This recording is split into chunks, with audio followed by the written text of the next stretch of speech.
Telangana deputy chief minister బట్టి విక్రమార్క కుటుంబ సమేతంగా శ్రీకాళహస్తీశ్వర స్వామి దర్శించుకున్నారు. వీరిని ఆలయ అధికారులు దక్షిణ గోపురం వద్ద వేద పండితులతో పూర్ణ కుంభంతో స్వాగతం పలికి ప్రత్యేక స్వామి అమ్మవార్ల దర్శన ఏర్పాట్లు నిర్వహించగా తెలంగాణ ఉప ముఖ్యమంత్రి జ్ఞాన ప్రసూనామ సమేత వాకిలింగేశ్వరిని దర్శించుకున్నారు.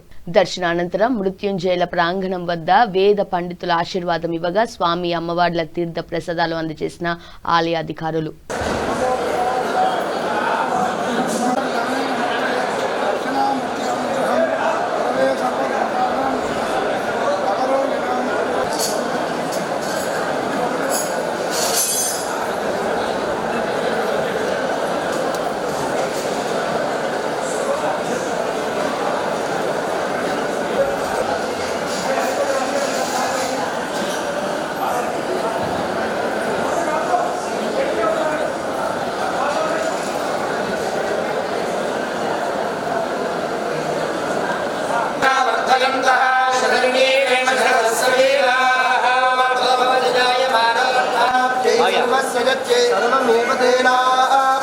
सर्वं